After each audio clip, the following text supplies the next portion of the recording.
Hi friends, APSC group 2 ప్రిలిమ్స్కి సంబంధించి Indian society భారతీయ సమాజంలో కుటుంబం యొక్క సబ్ టాపిక్ గురించి తెలుసుకుందాం. ఫస్ట్, ఫ్యామిలీ అనే పదం ఫ్యాములస్ అనే రోమన్ వర్డ్ నుంచి వచ్చింది. ఫ్యాములస్ అంటే మీనింగ్ సర్వెంట్, సేవకుడు అని. నెక్స్ట్, ఫెమిలియా అంటే కుటుంబం అనే లాటిన్ వర్డ్ నుంచి కూడా వచ్చింది. ఫెమిలియా అంటే బానిసలు అనే మీనింగ్ కూడా వస్తుంది. ఫ్యామిలీ అంటే మెయిన్ 2 బంధాలు ఉంటాయి, వివాహ బంధం, రక్త సంబంధం. భారతీయ సమాజంలో మొత్తం 2 రకాల వాళ్ళు ఉన్నారు, నాగరికత ఉన్నవాళ్ళు, నాగరికత లేని వాళ్ళు. కుటుంబ వ్యవస్థకు పునాది వివాహం. Marriage is the foundation stone for family. Next, కుటుంబ ఆవిర్భావ సిద్ధాంతాలు. ఫస్ట్ వన్, స్వైర వివాహ సిద్ధాంతం. దీన్ని ప్లిస్ కనిపెట్టాడు. ఇది ఓల్డెస్ట్ సొసైటీస్లో సెక్స్ మీద కంట్రోల్ లేనప్పుడు ఆవిర్భవించిన ఉండే సిద్ధాంతం అన్నమాట. ఇది స్వైర వివాహ సిద్ధాంతం ఆ టైంలో ఉండేది, ప్రాచీన కాలంలో ఉండేది. ఇది పితృవంశీయ కుటుంబ వ్యవస్థ. దీన్ని అరిస్టాటిల్ మరియు ప్లేటో సపోర్ట్ చేశారు. ఇది first started family system. First start అయిన కుటుంబ వ్యవస్థ ఏది అంటే పితృవంశీయ కుటుంబ వ్యవస్థ. దీన్నే హెన్రీ మెయిన్ ఇంకా ఎక్స్పాండ్ చేశారు. ఇందులో ఈ వ్యవస్థలో పితృ అంటే డాడ్ మెయిన్ రోల్ ఉంటుంది. ఆయనే ఫ్యామిలీ మొత్తాన్ని కూడా చూసుకుంటాడు. నాన్న అనే అతను ఫ్యామిలీ మొత్తాన్ని కూడా చూసుకుంటాడు. నెక్స్ట్, మాతృవంశీయ కుటుంబ వ్యవస్థ. దీనిని బ్రిఫాల్టీస్ సపోర్ట్ చేశారు. పురాతన కాలంలో ఓన్లీ సెక్స్ అనేది జరిగేది, చిల్డ్రన్స్ పుట్టేవాళ్ళు, అయితే వాళ్ళని అమ్మ మాత్రమే చూసుకోవాలి. మెయిన్ అమ్మ యొక్క బాధ్యత ఎక్కువగా ఉండేది, నాన్నతో సంబంధం ఎక్కువ ఉండేది కాదు ఈ వ్యవస్థలో పురాతన కాలంలో. పరిణామ సిద్ధాంతం. దీన్ని మోర్గాన్ ప్రవేశపెట్టాడు. ఈయన ఒక బుక్ రాశారు. ఆ బుక్ పేరేంటంటే ద యాన్సియంట్ సొసైటీ. మేధస్సు పెరిగే కొద్దీ కుటుంబ వ్యవస్థ ఏర్పడింది అని మోర్గాన్ ప్రతిపాదించారు. నెక్స్ట్, ఏకపత్ని సిద్ధాంతం.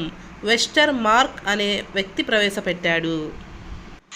ఈ వెస్టర్ మార్క్ అనే అతను the history of human marriage అనే బుక్లో ఏకపత్ని సిద్ధాంతాన్ని సపోర్ట్ చేసి ప్రూఫ్స్ కూడా ఇచ్చాడు ఆ బుక్లో. దీని ప్రకారం, ఈ ఏకపత్ని సిద్ధాంతం ప్రకారం ఒక భర్త ఒక భార్యనే కలిగి ఉండి ఒక కుటుంబ వ్యవస్థను తయారు చేసుకోవడం. నెక్స్ట్, దీన్ని బలపరిచింది, ఏకపత్ని సిద్ధాంతాన్ని బలపరిచింది చార్లెస్ డార్విన్, జుకర్మన్ మరియు మలినోస్కీ. నెక్స్ట్, 6వది బహుళకారక సిద్ధాంతం. దీనిని మైకోవర్ మరియు రాల్ఫ్ లింటెన్ ప్రవేశపెట్టారు. వీటి ప్రకారం కుటుంబం ఏర్పాటుకు ఒక రీజన్ ఏమీ ఉండదు, అనేక రీజన్స్ ఉంటాయి, బహుళ రీజన్స్ కలిపి ఒక కుటుంబం ఏర్పడుతుంది అని చెప్పారు ఈ మైకోవర్ మరియు Ralph Linton. Example sex, economical system etcetera. Example ఇంకా మైథునం, ప్రత్యుత్పత్తి, ఆర్థిక వ్యవస్థాపన కూడా వీటికి ఎగ్జాంపుల్స్గా చెప్పుకోవచ్చు ఈ సిద్ధాంతానికి సంబంధించి.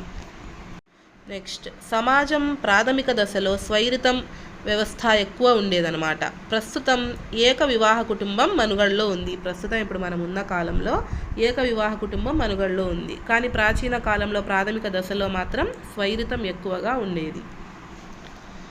కుటుంబం యొక్క ముఖ్య లక్షణాలు.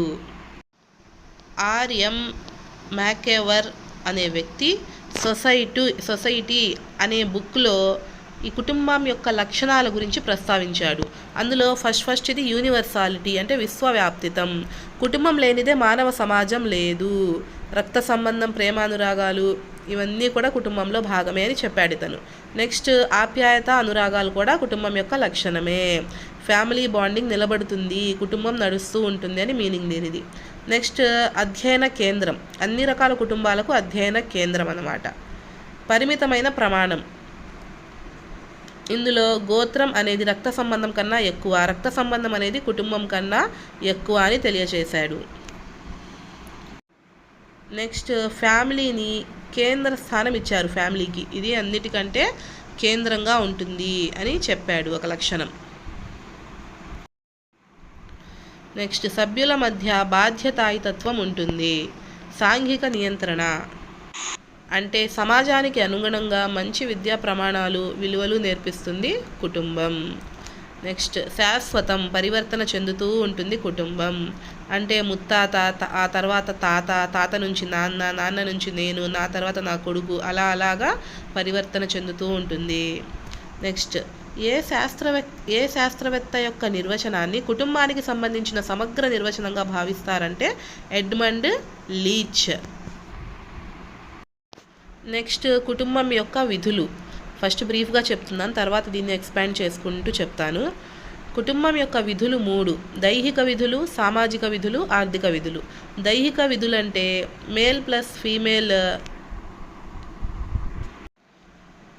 కలిసి ఉండడం ద్వారా చిల్డ్రన్స్ ఏర్పడతారు కదా, వాళ్ళని రెస్పాన్సిబుల్గా పెంచుతారు. ఫర్ ఎగ్జాంపుల్ జాబ్, విద్య, చదివించడం, పెళ్లి చేయడం, ఇవన్నీ కూడా రెస్పాన్సిబిలిటీగా చూసుకుంటారు కదా, ఇవన్నీ దైహిక విధుల కిందకి వస్తాయి.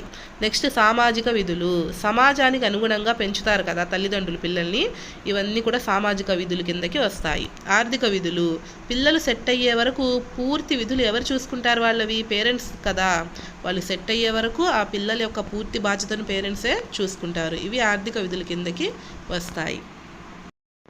నెక్స్ట్ కుటుంబం నిర్మాణం, కారణాలు. కుటుంబం అసలు నిర్మాణం అవ్వడానికి కారణాలు ఏంటి? వివాహం, వంశానుక్రమం, నివాసం, అధికారం, వారసత్వ సంక్రమణ మరియు సభ్యత్వం. ఇప్పుడు ఒక్కొక్క దాని గురించి చూద్దాం. ఫస్ట్ వివాహం. ఇందులో 2 రకాలు ఉంటాయి, ఏక వివాహం, బహువివాహం. ఈ బహువివాహంలో మళ్ళీ 2 రకాలు ఉంటాయి, బహుభార్యత్వం, బహుభర్తృత్వం. బహుభార్యత్వంలో మేల్ ఒక్కడే ఉంటాడు, 2 లేదా అంతకంటే ఎక్కువ మంది భార్యలని చేసుకుంటాడు. బహుభర్తృత్వంలో ఫీమేల్, ఆడ ఆమె ఒక్క ఆమె ఉంటుంది, ఆవిడ అనేక మంది భర్తలని పెళ్లి చేసుకుంటుంది. బహుభార్యత్వంకి ఎగ్జాంపుల్స్ యూపీలోని హిమాలయ ఉపభాగం. నెక్స్ట్ బహుభర్తత్వంకి ఎగ్జాంపుల్స్ లడఖ్లోని బౌద్ధులు. నెక్స్ట్ తర్వాత వంశానుక్రమం. ఈ వంశానుక్రమం కూడా 3 రకాలుగా ఉంటుంది, పితృవంశీయ కుటుంబం, మాతృవంశీయ కుటుంబం, ద్విపార్శ్వ వంశీయ, ద్వంద్వ వంశానుక్రమం. ఈ పితృవంశీయ కుటుంబానికి ఎగ్జాంపుల్స్ వచ్చేసి ఒరాన్, హో, ఖరియా. మాతృవంశీయ కుటుంబానికి ఎగ్జాంపుల్స్ వచ్చేసి ఖాసీ మరియు నాయర్స్. నెక్స్ట్ ద్వంద్వ వంశానుక్రమానికి ఎగ్జాంపుల్స్ వచ్చేసి సూలా అనే ప్రాంతం ఇండోనేషియాలో ఉంటుందన్నమాట. మళ్ళీ ద్వంద్వ వంశానుక్రమంలో ద్విపార్శ్వ వంశీయ కుటుంబం అని కూడా ఉంటుంది, దాని గురించి తెలుసుకుందాం. ద్వంద్వ వంశానుక్రమంలో ద్విపార్శ్వ వంశీయ కుటుంబం మరియు అపినాయ సొసైటీ అని ఉంటాయి, 2 ఉంటాయి. ద్విపార్శ్వ వంశీయ కుటుంబంలో మేల్ మరియు ఫీమేల్కి 2 కూతుళ్ళు, 2 కొడుకులు పుట్టినప్పుడు వాళ్ళు పితృవంశీయ కుటుంబాన్ని ఫాలో అయ్యారు, లేకపోతే మాతృవంశీయ కుటుంబాన్ని ఫాలో అయ్యారనమాట. వాళ్ళ ఇష్టం, ఇంకా పితృవంశీయ కుటుంబాన్నైనా ఫాలో అవ్వచ్చు, మాతృవంశీయ కుటుంబాన్నైనా ఫాలో అవ్వచ్చు. అపినాయ సొసైటీ, ఇది బ్రెజిల్లో ఉంటుంది, బ్రెజిల్లో కనిపిస్తుంది. ఇందులో ఏంటంటే మేల్ అండ్ ఫీమేల్ కలుస్తారు, వాళ్ళకి 2 కొడుకులు కనుక పుట్టినట్లయితే ఆ 2 కొడుకులు పితృవంశీయ కుటుంబాన్ని ఫాలో అవుతారు. 2 కూతుళ్ళు పుడితే ఆ 2 కూతుళ్ళు మాతృవంశీయ వ్యవస్థని ఫాలో అవుతారు. ఈ అపినాయ సొసైటీలో కన్ఫామ్గా 2 కొడుకులైతే వాళ్ళు ఖచ్చితంగా పితృవంశీయ కుటుంబమే ఫాలో అవుతారు, ఆడపిల్లలైతే వాళ్ళు ఖచ్చితంగా మాతృవంశీయ కుటుంబమే ఫాలో అవుతారు. కానీ ఈ ద్విపార్శ్వ వంశీయ కుటుంబంలో వాళ్ళు పితృవంశీయ కుటుంబాన్నైనా ఫాలో అవ్వచ్చు, మాతృవంశీయ కుటుంబాన్నైనా కానీ ఫాలో అవ్వచ్చు, కొడుకులైనా పర్లేదు, కూతురులైనా పర్లేదు, ఇంకా వాళ్ళ ఇష్టం అన్నమాట. ఈ అపినాయ సొసైటీ బ్రెజిల్ గురించి సోషల్ స్ట్రక్చర్ అనే బుక్లో తెలిపింది మర్దోక్. నెక్స్ట్ నివాసం. ఫస్ట్ వన్ ప్రతిస్థానిక కుటుంబం. అంటే ప్రతిస్థానిక కుటుంబం అంటే మ్యారేజ్ తర్వాత భర్త దగ్గర ఉంటారు, భార్యలు మ్యారేజ్ తర్వాత భర్త దగ్గరే ఉంటారు. ఎగ్జాంపుల్స్ ఒరాన్, హో తెగలు. పత్ని స్థానిక కుటుంబం అంటే మ్యారేజ్ తర్వాత భార్య దగ్గరకు భర్తే వెళ్ళి ఉంటాడు. ఇది సాధారణంగా భర్త దగ్గర భార్య వెళ్తారు కదా, అలా కాకుండా భార్య దగ్గరికే భర్త వెళ్ళి ఉండటాన్ని పత్ని స్థానిక కుటుంబం అంటారు. ఎగ్జాంపుల్ ఖాసీ అనే తెగ. నెక్స్ట్ మాతుల స్థానిక కుటుంబం అంటే పెళ్లి తర్వాత భర్త తన మేనమామ దగ్గర స్థిరపడడం అన్నమాట. దీనికి ఎగ్జాంపుల్స్ కేరళలో నాయర్స్. నెక్స్ట్ ద్విస్థానిక కుటుంబం పెళ్లి తర్వాత ఆ జంట ఇష్టపూర్వకంగా ఎక్కడైనా ఉండవచ్చు. ఈ ద్విస్థానిక కుటుంబం అంటే ఏంటంటే పెళ్ళైన తర్వాత ఆ జంట ఎక్కడైనా ఉండొచ్చు. భర్త ఇంట్లో ఉండొచ్చు, లేకపోతే భార్య ఇంట్లో భర్త ఉండొచ్చు, లేకపోతే సపరేట్గా కూడా వాళ్ళు ఇల్లు తీసుకొని ఆ ఇంట్లో అయినా ఉండొచ్చు. ఇంకా వాళ్ళ ఛాయిస్ ఎక్కడ ఉండాలి అనేది. ఇంకా దీనికి ఎగ్జాంపుల్ వచ్చేసి సాధారణ భారతీయ సమాజం. నెక్స్ట్ నూతన స్థానిక కుటుంబాలు అంటే పెళ్ళి తర్వాత కొత్త కాపురం పెడతారు, అంటే వేరే ఇంట్లో వెళ్ళి ఉంటారనమాట. ఎగ్జాంపుల్ చెంచులు. నెక్స్ట్ అధికారం పితృమూలక కుటుంబం మరియు మాతృమూలక కుటుంబాల్లో అధికారం ఎవరెవరికి ఉంటుందో చూద్దాం. పితృమూలక కుటుంబంలో పితృ అంటే డాడ్, నాన్న ఉంటారు కదా, నాన్నే హెడ్ అనమాట పితృమూలక కుటుంబంలో. మాతృమూలక కుటుంబంలో మామ్ హెడ్గా ఉంటుంది, అంటే మదర్, తల్లి అనే ఆమె ముఖ్యమైన హెడ్గా ఉంటుంది. ఎగ్జాంపుల్స్ ఖాసీ. ఇక ఈ సిద్ధాంతానికి మాతృమూలక కుటుంబానికి సంబంధించిన వ్యక్తులుగా మెక్లెనన్, మోర్గాన్, జంగ్స్ అనే వ్యక్తులను పిలుస్తారు. నెక్స్ట్ వారసత్వ సంక్రమణ, ఆస్తి వారసత్వాన్ని బట్టి.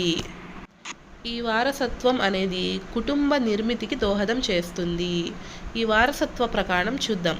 పితృవంశీయ కుటుంబాల్లో మేల్ అండ్ ఫీమేల్కి ఒక కొడుకు మరియు ఒక కూతురు పుట్టినట్లయితే అందులో ఆస్తి యొక్క వారసత్వం కొడుకుకే వస్తుంది, కూతురికి రాదు. పితృవంశీయ కుటుంబంలో ఆస్తి వారసత్వం కొడుకుకు మాత్రమే ఉంటుంది.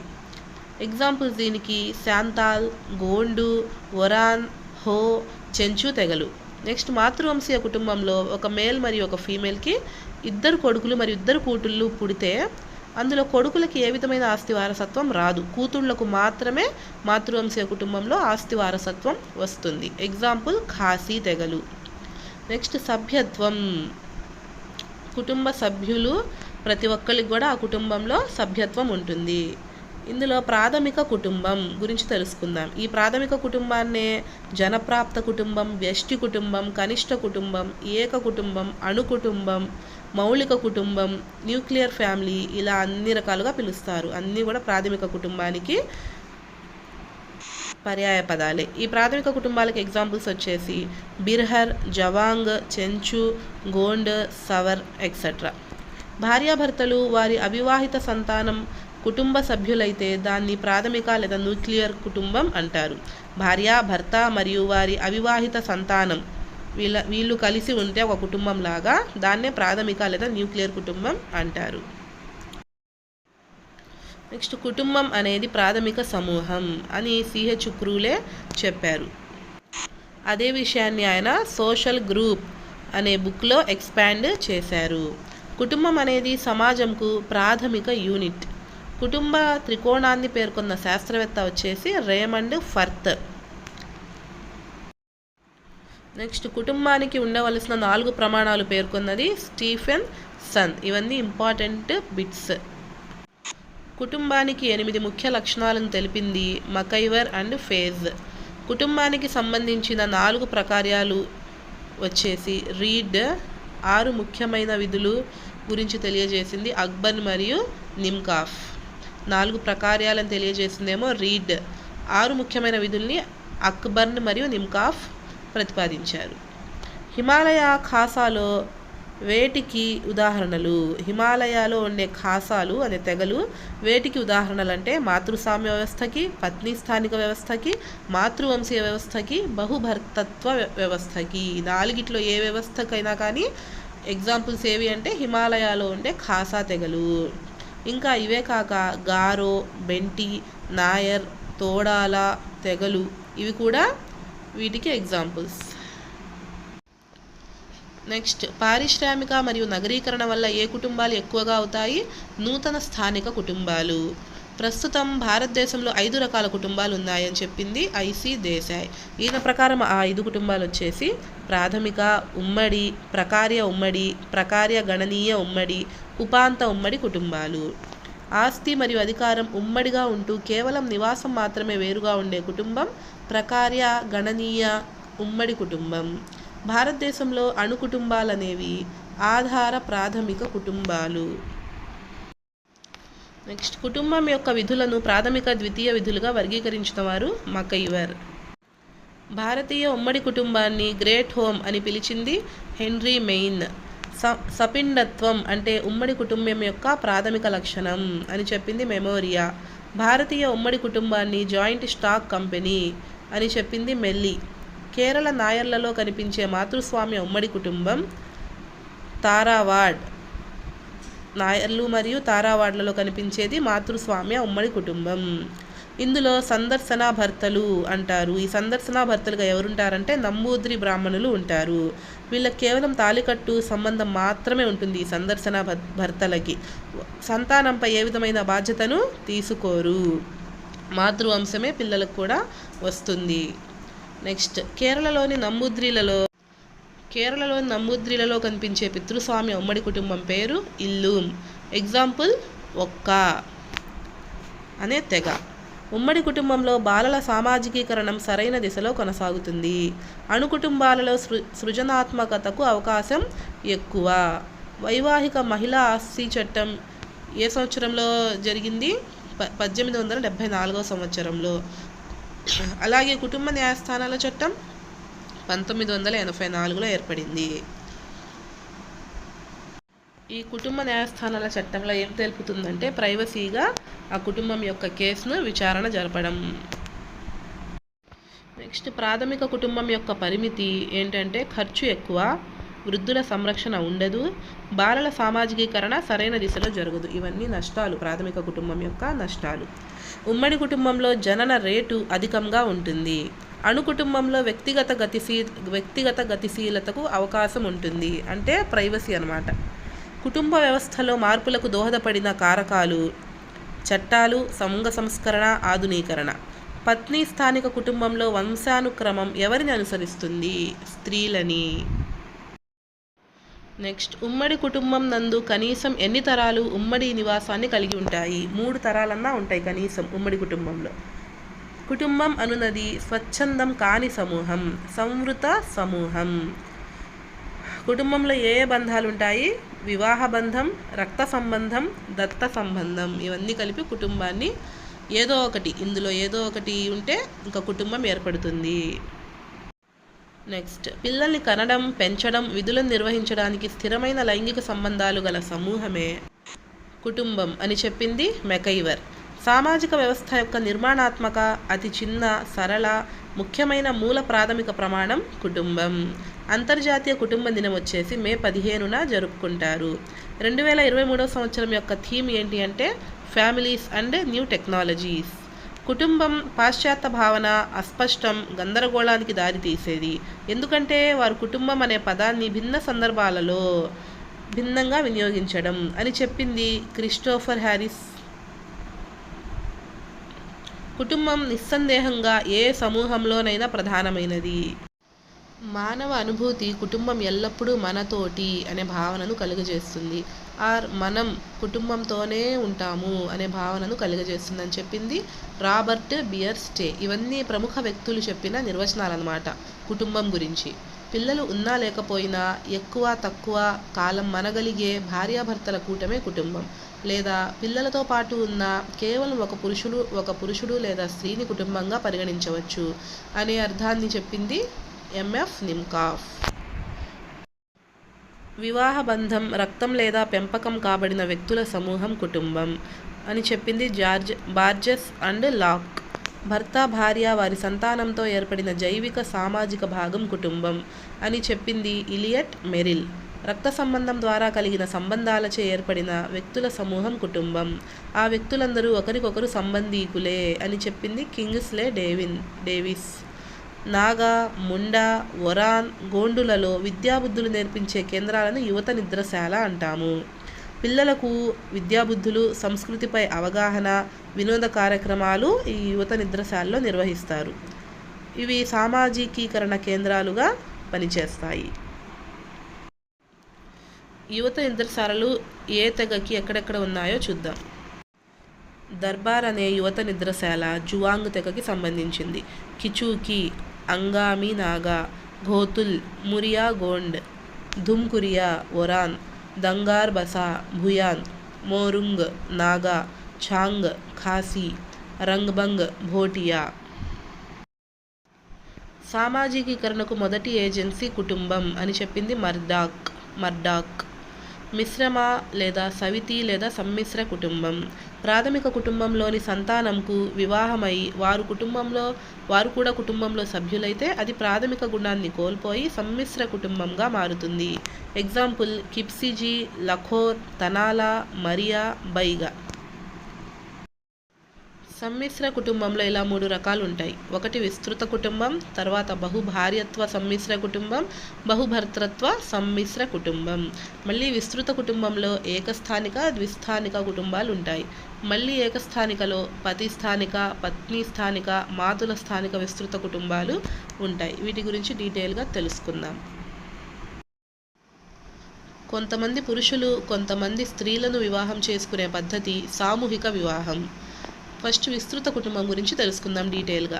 ఇందులో 2 లేదా 3 లేదా అంతకన్నా ఎక్కువ తరాల వారు ఉంటారు విస్తృత కుటుంబంలో. ఏకస్థానిక కుటుంబం, విస్తృత కుటుంబం, ఏకస్థానిక విస్తృత కుటుంబం. ఇందులో ఫస్ట్ది పతి స్థానిక విస్తృత కుటుంబం. దీనిలో ఒకరు లేదా ఇద్దరు సోదరులు, వారి భార్యలు, వారి అవివాహిత కొడుకులు, కూతుళ్ళు, వివాహితులైన కొడుకులు, వారి భార్యలు, సంతానం ఉంటారు. సమిష్టి సంపాదనను కుటుంబ సంక్షేమానికి వినియోగించే అధికారం కుటుంబ పెద్దకు ఉంటుంది. ఇవి ఎక్కువగా గ్రామాలు మరియు బస్తీల్లో మనకి కనిపిస్తాయి పతి స్థానిక విస్తృత కుటుంబాలు. నెక్స్ట్ పత్ని స్థానిక విస్తృత కుటుంబం. దీనిలో ఒకరు లేదా ఇద్దరు అక్కా చెల్లెళ్ళు, వారి అవివాహిత, వివాహిత ఆడబిడ్డలు, వారి బిడ్డల బిడ్డలు ఉంటారు. వారి భర్తలు, వారి బిడ్డల భర్తలు వేర్పాటు వాళ్ళలాగా ఉంటారు.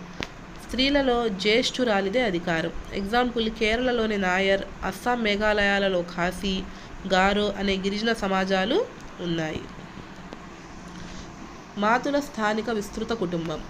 జీపీ మర్డోక్ బ్రిటిష్ కొలంబియాలోని హైదా అనే సమాజంలో ఉన్న ఈ రకం సమాజాల గురించి వివరించారు. 10 సంవత్సరాల వయసులున్న బాలురు తమ మేనమామ గృహంలో స్థిరపడి ఇంటిని, ఆస్తిని వారసత్వ సంక్రమణంగా పొంది మేనమామ కూతురును వివాహం చేసుకుంటారు. ఇందులో మాతుల స్థానిక విస్తృత కుటుంబంలో. నెక్స్ట్ ద్విస్థానిక విస్తృత కుటుంబం. దీనిలో దంపతులు వారి కొడుకులలో కొంతమంది, కూతుళ్లలో కొంతమంది, వారి మనుమలలో కొంతమంది, మనువరాళ్లలో కొంతమంది కుటుంబంలో సభ్యులుగా ఉంటారు. ఈ కుటుంబాలు చాలా అరుదుగా ఉంటాయి. నెక్స్ట్ బహుభర్తృత్వ కుటుంబం. దీనిలో ఒక స్త్రీ, ఆమె భర్తలు, వారి వల్ల ఆమె పొందిన సంతానం కలిసి ఉంటారు. ఎగ్జాంపుల్ తోడాలు, టిబెట్లోని కొన్ని సమాజాలు, తియా అనే సమాజం, మరియు ఖాసా. ఇవన్నీ కూడా ఎగ్జాంపుల్స్ బహుభర్తృత్వ కుటుంబానికి. ఖాసా కుటుంబంలో కుటుంబ పెద్దను సయానా అంటాము. ఆ సయానా యొక్క భార్యను సయానీ అంటాము. ఈ సమాజంలో ఈ ఖాసా అనే సమాజంలో అధిక సంతానాన్ని ఎక్కువగా ఇష్టపడతారు. ఈ స్త్రీకి ద్వంద్వ ప్రమాణ నైతిక ప్రవర్తన ఉంటుంది. అంటే పుట్టింట్లో ఉన్నప్పుడు ధ్యాంతి అంటారు, ఇవిని అత్తవారింట్లో ఉన్నప్పుడు ర్యాంతి అంటారు. నెక్స్ట్ బహుభర్తృత్వ కుటుంబం. దీనిలో ఒక వ్యక్తి, అతని భార్యలు, అతని సంతానం సభ్యులుగా ఉంటారు. ఇక్కడ బహుభర్తృత్వ అని పడింది, సారీ ఫ్రెండ్స్, అది బహుభార్యత్వ కుటుంబం. దీనిలో ఒక వ్యక్తి, అతని భార్యలు, అతని సంతానం సభ్యులుగా ఉంటారు. ఎగ్జాంపుల్స్ మురియా ఛత్తీస్గఢ్లో ఉంటుంది, బైగా మధ్యప్రదేశ్లోది. నెక్స్ట్ భారతదేశంలో సమిష్టి లేదా ఉమ్మడి కుటుంబాలు. ఉత్తర భారతదేశంలో దృఢంగా ఉంటాయన్నమాట ఇవన్నీ సమిష్టి కుటుంబాలు. 3-4 తరాలకు చెందిన వ్యక్తులతో కూడిన విషమ స్తరీయ కుటుంబమే ఉమ్మడి కుటుంబం అని చెప్పింది ఐరావతి కార్వే దీన్నే విస్తృత బంధు సమూహంగా పేర్కొంది. ప్రస్తుతం ఉన్నత వర్గాల్లో సమిష్టి కుటుంబం, నిమ్న మధ్యతరగతి వర్గాల్లో ప్రాథమిక కుటుంబాలు ఎక్కువగా ఉన్నాయి అని చెప్పింది టీకే ఉమెన్. సమిష్టి కుటుంబం యొక్క లక్షణాలు: ఏక నివాసం లేదా బహునివాసం, ఒకే కిచెన్ గది ఉండడం. నెక్స్ట్ సభ్యులందరి మధ్య బంధుత్వపరంగా సదృఢత ఉంటుంది. మగవాళ్ళు ఆస్తికి హక్కుదారులుగా ఉమ్మడి ఆస్తిని కలిగి ఉంటారు. స్త్రీలు తమ పోషణకు హక్కుదారులుగా ఉంటారు. కుటుంబ పెద్ద కర్తగా కుటుంబ కార్యకలాపాలు నడుపుతూ ఉంటాడు. సమిష్టి కుటుంబం యొక్క నిర్మాణం. దీనికి ఒక రకమైన విస్తృత కుటుంబంగా చెప్పుకోవచ్చు. దీన్ని 3-4 తరాలకు చెందిన వ్యక్తులతో కూడింది. ఇది కూడా 2 లేదా అంతకంటే ఎక్కువ మంది సోదరులు, వారి భార్య, పిల్లలతో కూడిన సమస్తరీయ కుటుంబంగా ఉంటుంది. ఇది ఉమ్మడి కుటుంబంలో దాంపత్య సంబంధానికి ప్రాధాన్యం ఉన్నప్పటికీ రక్త సంబంధం కన్నా అధిక ప్రాధాన్యం ఇవ్వకూడదు. ఇస్తే ఉమ్మడి కుటుంబం విచ్ఛిన్నానికి కారణమవుతుంది. నెక్స్ట్ సమిష్టి కుటుంబం యొక్క ప్రయోజనాలు. వ్యవసాయ కమతాలు పెద్దగా ఉంటాయి. నిరుద్యోగులకు, వికలాంగులకు, విధవలకు రక్షణగా నిలుస్తుంది. సాంఘిక ఆర్థిక భద్రత కల్పిస్తుంది. సమిష్టి బాధ్యత కల్పిస్తుంది. సాంఘిక సద్గుణాలను అలవరుస్తుంది. స్వార్థపూరిత లక్షణాలు నియంత్రిస్తుంది. వృద్ధులకు సాంఘిక బీమా లాంటిది. తల్లిదండ్రులను పోగొట్టుకున్న అభాగ్యులకు రక్షణ కల్పిస్తుంది. కుటుంబం యొక్క సంస్కృతి సంప్రదాయాన్ని పరిరక్షిస్తుంది. ఇవన్నీ సమిష్టి కుటుంబం యొక్క ప్రయోజనాలు. నెక్స్ట్ సమిష్టి కుటుంబం యొక్క పరిమితులు. ఆర్థిక బాధ్యతలంతటికీ కొంతమంది మాత్రమే బాధ్యత వహించవలసి ఉంటుంది. సోమరితనం, అసూయ తగవులు ఉంటాయి. స్త్రీల దౌర్భాగ్య పరిస్థితి ఉంటుంది. వ్యక్తిత్వం లేకపోవడం, గోప్యతకు భంగం కలగడం. ఉమ్మడి కుటుంబ వ్యవస్థలో పురుషులకు ఉన్నత స్థాయి లభిస్తుంది. కర్త కుటుంబ సభ్యులపై విస్తృత అధికారాన్ని కలిగి ఉంటాడు. ఇవన్నీ కూడా సమిష్ట కుటుంబం యొక్క పరిమితులు. నెక్స్ట్ అనిర్వాహక కుటుంబం. కుటుంబం తన విధులలో ఏవైనా అవసరమైన అంశాలను సమయానికి అనుకూలంగా లేదా పునరావృతంగా అందించడంలో విఫలం అయితే దాన్ని అనిర్వాహక కుటుంబం అంటారు. ఎగ్జాంపుల్స్: తాగుడుకు బానిసలైన వారి కుటుంబాలు, మత్తు పదార్థాలకు అలవాటు పడి నేరాలకు అలవాటైన కుటుంబాలు, కుటుంబాన్ని పట్టించుకోని వాళ్ళు, వీళ్ళందరూ కూడా అనిర్వాహక కుటుంబానికి ఎగ్జాంపుల్స్. నెక్స్ట్ ఈ కుటుంబాలలోని సభ్యులు భౌతికంగా, భావోద్వేగపరంగా, లైంగికంగా, మానసికంగా ఒకరినొకరు దుర్వినియోగం చేసుకుంటారు. భారత్లో ఆస్తి పంపకం మితాక్షర సంప్రదాయం. దీన్ని మొదటగా గుర్తించింది కోల్ బ్రూక్. ఈ సంప్రదాయంలో ఒక వ్యక్తి పుట్టుకతోనే తన తండ్రి వంశానికి చెందిన పూర్వీకుల ఆస్తిలో సహభాగస్వామి అవుతాడు. అంటే తండ్రి జీవించి ఉండగానే కొడుకు ఆస్తి పంపకం కోరవచ్చనమాట. పురుషులతో పోలిస్తే స్త్రీలు సమాన హక్కును కలిగి ఉండరు ఈ మితాక్షర సంప్రదాయంలో. ఒకవేళ కుమారుడు లేకపోతే వీరికి ఆస్తి హక్కు వర్తించదు. దీని ప్రకారమే హిందూ వారసత్వ చట్టం 1956లో దీని ప్రకారం ఒకవేళ కుమారులు లేకపోతే వీరికి ఆస్తి హక్కు కూడా వర్తించదు. ఇంకా ఈ హిందూ వారసత్వ చట్టం 1956నే 2005లో సవరణ చేసి కూతుళ్లకు కూడా ఆస్తిలో సమాన వాటాదారులుగా గుర్తించబడ్డారు. ఎగ్జాంపుల్: బెంగాల్, అస్సాం తప్ప భారతదేశంలో ఉండే అంతా కూడా ఇదే అమల్లో ఉంది. అన్ని ప్రదేశాల్లో కూడా ఈ వ్యవస్థే అమల్లో ఉంది, ఈ సాంప్రదాయమే అమల్లో ఉంది. నెక్స్ట్ దాయాభాగ సాంప్రదాయం. ఇది బెంగాల్, అస్సాంలలో అధికారికంగా కనబడును. ఈ సంప్రదాయంలో తండ్రి జీవించినంత కాలం కొడుకు ఆస్తి పంపకం చేయమని అడిగే వీలు ఉండదు. పూర్వీకుల ఆస్తికి సంపూర్ణ యాజమాన్యం తండ్రికే ఉంటుంది. తండ్రి మరణించిన తర్వాత కొడుకుకు ఆస్తి చెందును. నెక్స్ట్ సమిష్టి కుటుంబ భావనలు లేదా మార్పు లేదా పరివర్తన. ప్రస్తుత స్థితి. పరిణామ శాస్త్రవేత్త అయిన హెన్రీ మెయిన్ ప్రకారం భారత సమాజంలో మొట్టమొదటి గృహ సమూహం సమిష్టి కుటుంబమే. ఈ హెన్రీ మెయిన్ తన అధ్యయనానికి ఇండలాజికల్ దృక్పథాలు ఉపయోగించారు. ఇండలాజికల్ అంటే చారిత్రక మరియు సాంస్కృతిక దృక్పథాలు.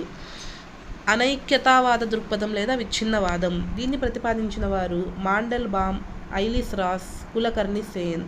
దీని ప్రకారం సమిష్టి కుటుంబం అనైక్యత పొంది ప్రాథమిక కుటుంబాలుగా విడిపోతుందని చెప్పారు వీళ్ళు ముగ్గురు.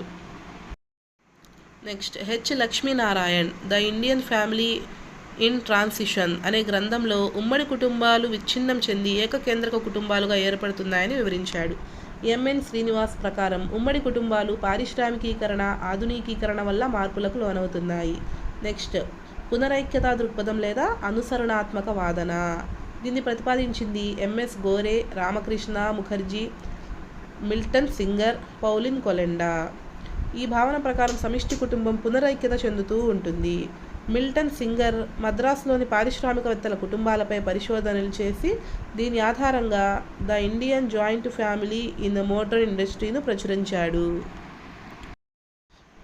ఆ బుక్లో ఆధునిక పారిశ్రామికీకరణ వల్ల ఉమ్మడి కుటుంబాలు విచ్ఛిన్నం కావడం లేదని, కొంతవరకు సామాజిక గతిశీలత ఉన్నప్పటికీ ఉమ్మడి కుటుంబాలు కొనసాగుతున్నాయని తెలిపాడు ఆయన. Next Pauline Kolenda regional differences in family structure in ఇండియాలో పారిశ్రామికీకరణ వల్ల ఉమ్మడి కుటుంబాలు బలోపేతం అవుతున్నాయని తెలియజేశారు. నెక్స్ట్ బహుకాల దృక్పథం లేదా ప్రక్రియాత్మక వాదం. దీన్ని ప్రతిపాదించింది KM Kapadia, IP Desai, AM Shah. ఇది ఒక చక్రీయ ప్రక్రియ, అంటే చిన్నాభిన్నమైన తర్వాత మళ్ళీ అదే పెద్దదై విస్తృత కుటుంబంగా ఏర్పడుతుంది. ఏఎం షా తన గ్రంథమైన the household dimension of family in ఇండియాలో కుటుంబం అండ్ గృహం మధ్య స్పష్టమైన భేదాన్ని వివరించాడు. ఏఎం షా ప్రకారం హౌస్ హోల్డ్ అనగా అందరూ వ్యక్తులు ఒక రూఫ్ ఆర్ ఇంటి కప్పులో నివసించేవారు. అంటే ఇలా నివసించేవారు కుటుంబం కానవసరం లేదని ఈయన అభిప్రాయం. కేఎం కపాడియా రూరల్ ఫ్యామిలీ ప్యాటర్న్స్లో కుటుంబాలు నిర్మాణాత్మకంగా కేంద్రయుతంగా విధుల రీత్యా ఉమ్మడిగా ఉంటున్నాయని తెలిపారు. ఆయన రాసిన బుక్లో తెలిపారు. నెక్స్ట్ నాయర్ కుటుంబం. కేరళలో నాయర్ కుటుంబం గురించి తెలుసుకుందాం. ఇది మాతృస్వామిక కుటుంబ వ్యవస్థ. సోదర సోదరీమణులు వారి పిల్లలు శాశ్వత సభ్యులుగా ఉంటారు ఈ కుటుంబంలో. వీరి కుటుంబమును తారవాడ్ అంటారు. వీరు పరస్పర ఒప్పంద ప్రాతిపదికన చిన్న చిన్న కుటుంబాలుగా విడిపోతే తవారీస్ అంటారు వీళ్ళని. ప్రతి కుటుంబాన్ని కూడా తవారీస్ అని అంటారు. వీరి కుటుంబం పెద్దను కర్ణవన్ అంటారు. ఈ కుటుంబానికి మగదిక్కు ఆ స్త్రీ యొక్క పెద్ద సోదరుడు. ఈ కుటుంబం యొక్క మగదిక్కు ఎవరంటే ఆ స్త్రీ యొక్క పెద్ద సోదరుడు. వీరి సమాజంలో బాలికలకు 7 నుంచి 12 సంవత్సరాల వయసులో వివాహం చేసేవారు. ఆ తర్వాత దంపతులు 3 రోజులు ప్రత్యేక ప్రదేశంలో గడిపేవారు. ఇక 3 రోజుల్లో లైంగిక సంపర్కం జరగవచ్చు, జరగకపోవచ్చు.